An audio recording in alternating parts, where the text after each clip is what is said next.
Hello class 7। तो कैसे हैं आप सब। आज की इस वीडियो में हम देखेंगे क्लास 7 हमारे अतीत का चैप्टर नंबर 6 एंड चैप्टर का नेम है नगर व्यापारी और शिल्पी जन। ठीक है, तो इस वीडियो में हम इस चैप्टर के क्वेश्चन आंसर्स को कंप्लीट करेंगे। सो आप अपनी कॉपी और पेन उठाओ और चलो मेरे साथ क्वेश्चन आंसर्स को सॉल्व करने। सो यहाँ पर आप देखो, सबसे पहला क्वेश्चन जो आपके पास आता है आपके चैप्टर के अंतर्गत वो है प्रश्न अभ्यास में पाठ्य पुस्तक से फिर से याद करें के अंतर्गत पहला प्रश्न है। तो यहाँ पर थोड़ा ही लेंथी हो जाता है बोलने के लिए, कोई बात नहीं। लेकिन यहाँ पर देखो फर्स्ट क्वेश्चन आपको दिए गए हैं यहाँ पर फिल इन द ब्लैंक्स। तो फिल इन द ब्लैंक्स हम देखते हैं। तो इसको थोड़ा सा जूम कर लेता हूँ मैं, क्योंकि ये क्वालिटी थोड़ी सी इसमें इम्प्रूव हो जाएगी। फिर देखते हैं यहाँ पे क है राजराजेश्वर मंदिर डैश में बनाया गया था। ठीक है, तो कब बनाया गया था, किस में बनाया गया था। तो यहाँ पर आप देखिए 11वीं सदी में बनाया गया था। फिर उसके बाद ख देखते हैं हम। ख है यहाँ पर अजमेर सूफी, ठीक है, संत डैश से संबंधित है, यानी कि किससे है, ख्वाजा। यहाँ पर आप देखो मुइनुद्दीन, ठीक है, तो इसे आप पढ़े मुइनुद्दीन चिश्ती के नाम पर से संबंधित है। ठीक है, फिर उसके बाद देखो आप, हम यहाँ पर गौ प्रश्न देखते हैं। यहाँ पर हम्पी डैश साम्राज्य की राजधानी है, किसकी है, विजयनगर साम्राज्य की राजधानी है। उसके बाद है यहाँ पर हॉलैंड वासियों ने आंध्र प्रदेश में डैश पर अपनी बस्ती बसाई, किस पे बसाई, मसूलीपट्टनम। ठीक है, तो यहाँ पर ये आपके fill in the blanks complete होते हैं। फिर हम देखते हैं सेकंड क्वेश्चन है यहाँ पर बताएं क्या सही और क्या गलत है। तो यहाँ पर कह है आपके पास, यहाँ पर आपको true the following true and false दिए गए यहाँ पर। तो यहाँ पर हम देखते हैं, हम राजराजेश्वर मंदिर के मूर्तिकार, ठीक है, स्थापित का जो स्थपति है उसका नाम एक शिलालेख से जानते हैं। तो ये आपका उत्तर होगा यहाँ पर सही। उसके बाद अगला देखते हैं हम। ख है यहाँ पर सौदागर लोग काफिलों में यात्रा करने की बजाय अकेले यात्रा करना अधिक पसंद करते हैं। तो ये हम देखते हैं इसका है गलत। फिर उसके बाद गौ देखते हैं हम। काबुल हाथियों के व्यापार का मुख्य केंद्र था, क्या था, काबुल हाथियों के मुख्य व्यापार का केंद्र क्या था, तो मुख्य केंद्र था। अच्छा, यहाँ पर एक आपसे डिटेल मतलब यहाँ पर एक शॉर्ट लाइन में आपको पूरा बता दिया गया है कि काबुल हाथियों के व्यापार का मुख्य केंद्र था। ठीक है, तो यहाँ पर हम देखते हैं यह है आपका गलत। फिर हम देखते हैं घ सूरत बंगाल की खाड़ी पर स्थित एक महत्वपूर्ण व्यापारिक पत्तन है। ठीक है, पत्तन है, तो पत्तन यानी कि आप जानते होंगे जिसे बोलते हैं, देखो जैसे कि आपने देखे होंगे कोई भी बॉर्डर है, ठीक है, उसके सामने समुद्र है यहाँ पर, तो यहाँ पर उसके बगल में बोटों को अटकाने के लिए वहाँ पर सारी बोटें इकट्ठा होती हैं। एक तरह जैसे हम बस स्टैंड समझते हैं, उसी तरह से वो बोट यानी कि नाव का स्टैंड होता है। ठीक है, वहाँ पर सारी नाव रुकती हैं, खड़ी होती है, वहीं से स्टार्ट होती हैं, तो उसी को हम पत्तन कहते हैं। तो ये भी आपका होगा गलत। उसके बाद हम देखते हैं यहाँ पर थर्ड क्वेश्चन है यहाँ पर तंजावुर नगर को जल की आपूर्ति कैसे, ठीक है, की जाती थी। तो यहाँ पर हम देखते हैं तंजावुर नगर को जल की आपूर्ति कुओं और तालाबों द्वारा की जाती थी, तालाब। ठीक है, फिर उसके बाद फोर्थ क्वेश्चन है मद्रास जैसे बड़े नगरों में स्थित ब्लैक टाउन्स में कौन रहता था। तो यहाँ पर हम देखते हैं ब्लैक टाउन्स में भारतीय व्यापारी, शिल्पकार, औद्योगिक मजदूर एवं अन्य क्षेत्रों में काम करने वाले मजदूर तथा कर्मचारी रहा करते थे। फिर उसके बाद आगे यहाँ पर आइए समझे के अंतर्गत हम देखते हैं पांचवा प्रश्न है आपके विचार में मंदिरों के आसपास नगर क्यों विकसित हुए। तो यहाँ पर हम देखते हैं मंदिरों के आसपास नगरों के विकसित होने के कारण। सो यहाँ पर अब देखते हैं मंदिर के कर्ता धर्ता मंदिर के धन को व्यापार एवं साहूकारी में लगाते थे।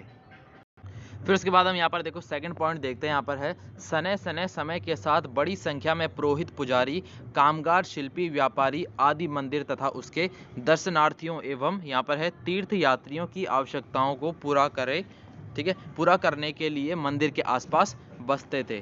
ठीक है, उसके बाद हम थर्ड पॉइंट देखते हैं। यहाँ पर है मंदिर के दर्शनार्थी भी दान, यहाँ पर है दान दक्षिणा दिया करते थे तथा राजा द्वारा भी भूमि एवं धन अनुदान में दिए जाते थे। इससे मंदिर के पुजारियों की आजीविका चलती थी। फिर उसके बाद हम फोर्थ पॉइंट यहाँ पर देखते हैं। फोर्थ पॉइंट है तीर्थ यात्रियों द्वारा, अच्छा यहाँ पर है तीर्थ यात्रियों तथा पुरोहित पंडितों को मंदिर प्रशासन द्वारा भोजन कराया जाता था, जिससे मंदिर के पास साधु संत और पुरोहित पंडितों को आवास स्थान, ठीक है, पंडितों का आवास स्थान बन गया था। तो ये जो उसके आसपास के इलाका है उनका आवास स्थान बन गया था।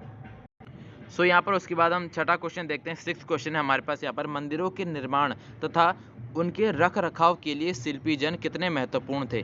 सो यहाँ पर हम इसका उत्तर देखते हैं मंदिरों के निर्माण तथा उनके रख रखाव के लिए शिल्पी जन निम्न कारणों से महत्वपूर्ण थे। सो यहाँ पर इसके अंदर कुछ यहाँ पर हमारे पास पॉइंट्स है। फर्स्ट पॉइंट है मंदिरों के निर्माण के लिए, ठीक है, शिल्पी काफ़ी महत्वपूर्ण थे। शिल्पियों में सुनार, कसेरे, लोहार, राजमिस्त्री और बढ़ई शामिल थे। फिर सेकंड पॉइंट है शिल्पकार मंदिरों को सुंदर बनाने में काफ़ी महत्वपूर्ण भूमिका निभाते थे। शिल्पकार ही मंदिरों के विभिन्न भागों को निर्मित करते थे। थर्ड पॉइंट है यहाँ पर मंदिरों को यहाँ पर एक कलात्मक रूप से सजाने का कार्य शिल्पकार ही करते थे। सो यहाँ पर आपने देखा हो शिल्पकार क्यों महत्वपूर्ण थे, ठीक है। फिर उसके बाद हम देखते हैं यहाँ पर सातवां क्वेश्चन है लोग दूर दूर के देशों प्रदेशों से सूरत क्यों आते थे। तो यहाँ पर इसका आंसर देखते हैं हम। उत्तर है सूरत नगर में लोगों के दूर दूर प्रदेशों से आने का कारण। सो यहाँ पर फर्स्ट पॉइंट देखते हैं सूरत अरब सागर के तट पर स्थित एक बंदरगाह नगर था। फिर वहाँ पर हम देखते हैं जहाँ से पश्चिमी एशिया के देशों से व्यापार होता था। सेकंड पॉइंट है सूरत की मक्का का यहाँ पर अच्छा हाँ ठीक है, सूरत को मक्का का प्रस्थान द्वार भी कहा जाता था क्योंकि बहुत से हज यात्री जहाज से यहीं के ठीक है यहीं से रवाना होते थे, मतलब वो जो था वहाँ से वो प्रस्थान करते थे, रवाना होते थे। फिर थर्ड पॉइंट देखते हैं हम यहाँ पर। थर्ड पॉइंट है सूरत शिल्प उद्योग का प्रमुख केंद्र था जिससे काफ़ी संख्या में लोगों को रोजगार मिला हुआ था। फोर्थ पॉइंट है यहाँ पर सूरत एक व्यापारिक नगर था जहाँ पर कई वस्तुओं के थोक और फुटकर बाजार थे। सो ये कारण थे, ठीक है, जो लोग वहाँ पर घूमने के लिए आते थे देश से विदेश से। फिर हम देखते हैं 8th क्वेश्चन है यहाँ पर कलकत्ता जैसे नगरों में शिल्प उत्पादन तंजावुर जैसे नगरों के शिल्प उत्पादन से किस प्रकार भिन्न था।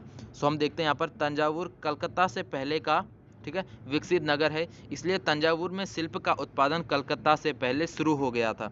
दोनों नगरों के शिल्प उत्पादन में काफ़ी भिन्नता है। अच्छा यहाँ पर अब तो भिन्नता जो है ये है भिन्नता थी। सो यहाँ पर हम देखते हैं क्या भिन्नता थी। कलकत्ता में मुख्यतः शिल्प उत्पादन ठीक है सूती रेशम व जूट उत्पादन तक सीमित था।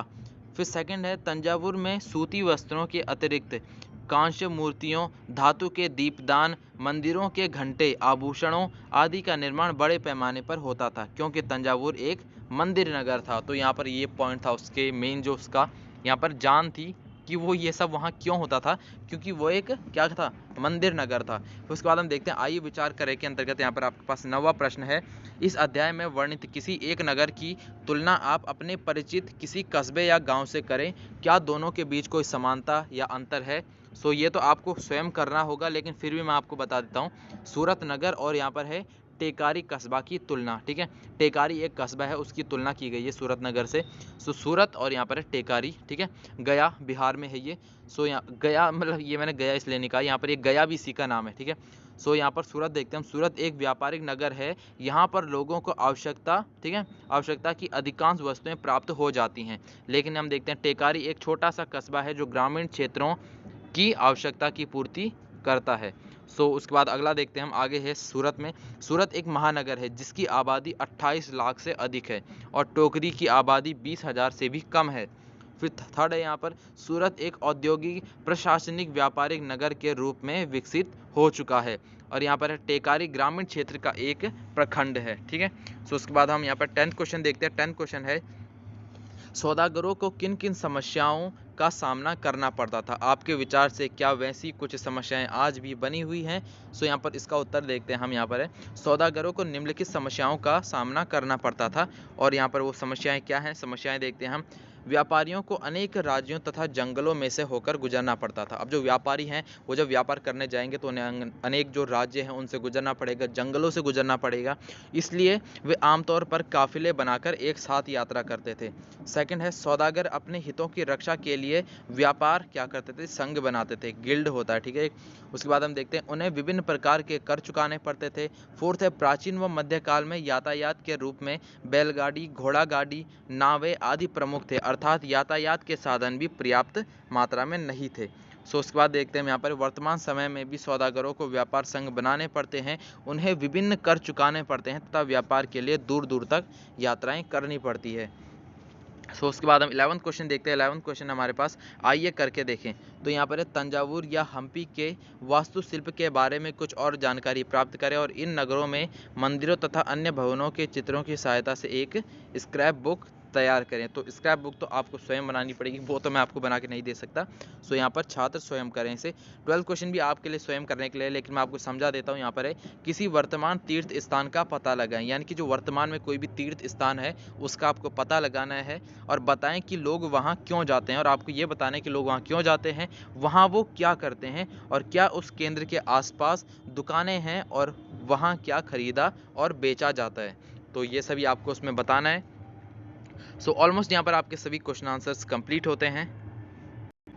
सो क्लास 7 यहाँ पर आपके इस चैप्टर के क्वेश्चन आंसर्स भी कंप्लीट होते हैं एंड आप क्लास 7 अदर सब्जेक्ट या फिर अदर चैप्टर की वीडियोस भी देख सकते हैं। मैंने सभी पे वीडियो बना रखी है, आप सिंपली मॉडर्न मास्टर जी के चैनल में चेक करें या फिर आप यूट्यूब में सर्च कर सकते हैं।